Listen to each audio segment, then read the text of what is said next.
Standing with your feet pelvis width apart with your weight back onto your heels. What do I mean by this? How we arrange our body parts impacts the vertical load on our bones. I'm trying to get you to get the most out of your standing position, creating healthy, strong, and robust bones. So pelvis width apart, how do we measure that? So I have this piece of orange string and I've attached a key ring to the bottom of it just so that I can make a plumb line. You can make this with anything. It's really, really simple. You could do it with a piece of string and a washer or really anything that you can attach the end of it to just create a little bit weight.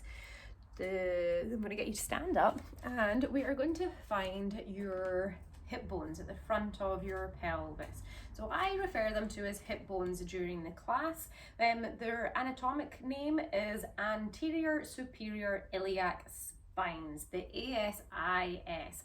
But for simplicity's sake, I just call them hip bones. I feel like that is a term that people would probably be able to understand quite easily. You're going to find your hip bones, the bony protrusion at the front of your pelvis here, and you're going to place your string right in the middle of that bone there. Then you're going to try and line up your plumb line. I've just noticed that I'm not really in shot here. I hope I'm not too far away. You're going to line that up, the plumb line, with the middle of the front of your ankle. So where your foot meets your leg at your lowest point, that's where you are lining the plumb line up with and the hip bone.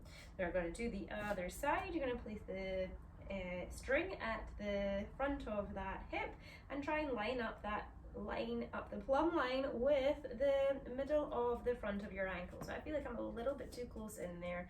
That is more like the middle there. That's pelvis width apart. So weight shifted back over your heels. What do I mean by that? So you can use your plumb line again and you're going to find the middle of your pelvis here, kind of the middle of your hip joint. You'll maybe feel an indentation there. You're going to place your string there, and then you're going to try and get your plumb line to line up with the outside ankle bone, that bony protrusion right at the outside of your ankle there, and that's your vertical plumb line. Often we are in a pelvis forward situation here. And so hopefully you can see how that plumb line has shifted forward towards the forefoot. That is decreasing the vertical load, and therefore your body or your bones will respond by becoming less strong.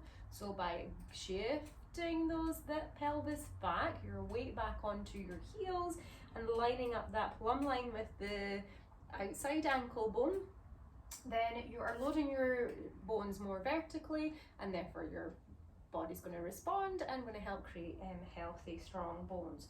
Also, when you place your pelvis forward there, you're really putting a lot of load onto the front of your foot and those delicate tissues and bones in the front of your foot. Whereas when you've got your hips back over your heels, then you've got that big heel bone that's able to take your weight, no problem.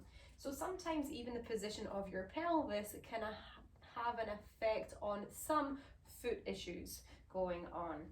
Also, when you've got that pelvis forward, you are compressing your lower spine quite a bit too. So by getting those hips back, and I've taken a long time. I was definitely a thruster, a pelvis forward girl, and it's taken me a lot of time and just little adjustments to now this feeling second nature, and I have noticed a big difference on my lower back, that it's not quite so achy.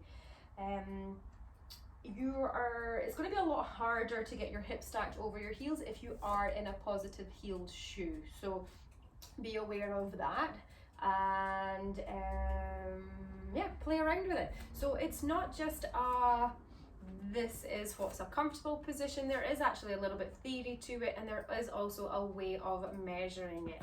And even if you don't feel like you have the balance to get your hips back, sometimes getting your hips back will throw your torso forward, and then you kind of feel forward like this.